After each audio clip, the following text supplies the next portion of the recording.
Hello. A while ago I was telling you about this place, probably London's biggest rock venue, the Hammersmith Odeon, and just how Marillion one day would headline.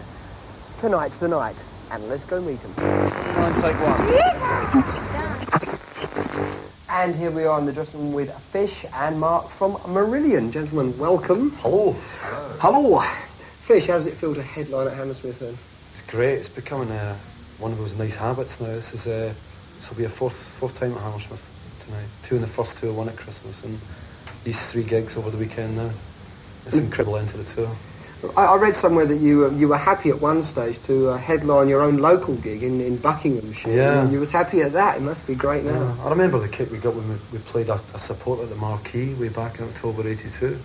It was to do Hammersmith. Hammersmith tends to be for us very much a sort of party atmosphere because the fans in Britain are like so loyal that they travel in from Birmingham, Newcastle, Edinburgh, Glasgow, Cardiff, and everything to come to the Hammersmith Odeon. They really follow you around. Yeah, that's right. Every night you always get half a dozen people that say, I'll see you at Hammersmith. And you can be anywhere in the country. There's always some that will travel. And you see familiar faces. Oh yeah. Before we signed the deal with EMI, we'd been touring for about 1.5 years, doing gigs all the time, because the industry in general had turned around and said that a band like ourselves that was playing 8-minute songs, 9-minute songs wasn't needed. They were wanting 3.5, 4-minute efforts. And we decided we didn't want to prostitute ourselves in that manner and went through the clubs. And what we had to do was pull record company people down to sold out marquee dates.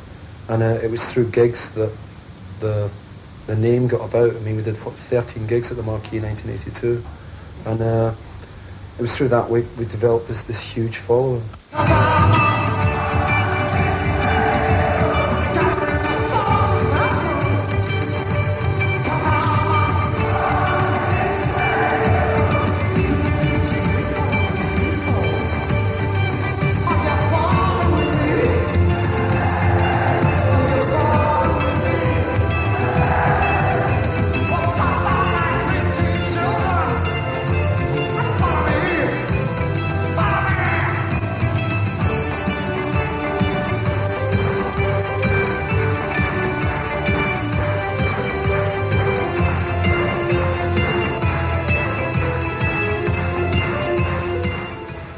Marillion are obviously a growing force, bigger audiences. Mm-hmm. Will you continue to go back and play those small clubs, or will you go onto the mega arenas with video screens and doing gigs by telephone? Yeah, we're not ready for that yet by any means. I mean, but in years to come.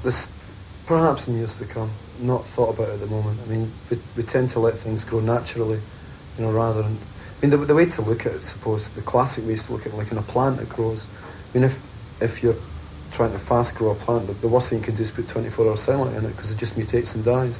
And the same way as like in a band, what you do is just like feed it the necessary things to keep it going, ego morale wise, creativity wise, and let the whole thing branch out. And that's probably one of the reasons why we're looking forward to being around in another 5 years. Does it worry you in any way that the bigger you get, perhaps the more aloof or away from the fans that have took you there that you might get? It becomes more difficult to actually, keep that channel open as far as like keeping in contact with the fans and that sort of thing. Like no matter what you do, as far as say, for example, people say, "Why don't you talk to us?" And so you say, "Right, we're going to sign some autographs after a gig," and we have done that most of the dates on this tour, and. You get in a situation where people say, "Well, why can't we stand around in a crowd and just have a chat?" They say, "We've all got a file pass." And can I come in your living room? Yes. Yeah. Can I live with you? No, it's up to us, I think, just to try and retain that contact. I think it is possible. Yeah. I mean, I hate the term rock star, and I don't think there's no rock stars in this band. I think we're a very down-to-earth band. But tonight it's very much live, isn't it? Yeah. And it's Hammersmith, it's the big night. We're going to let you go, and we're about an hour away. Yeah. Feeling good? Feeling absolutely brilliant at the moment. Just hitting the curve nicely.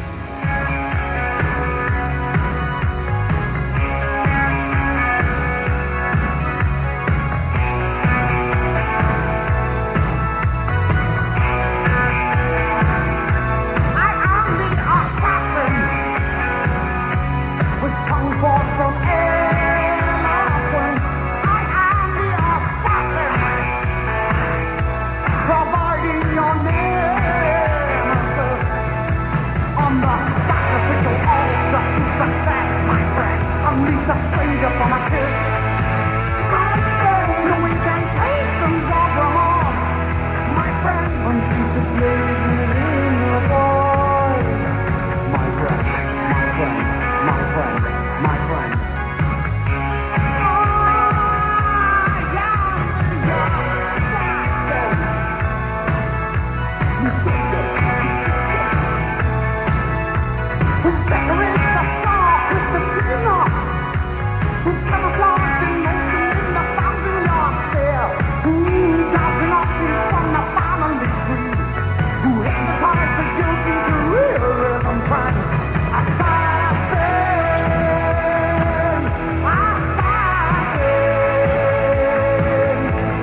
we're all fashionable, objectile in a uniform fetish. Pavlovian flavor and the cash bill ring of success. A non-quote observer, I assassin the collector.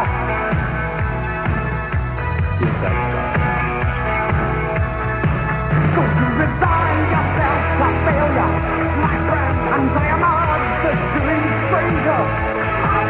We're right to take the problem, my friend, and she's the blade with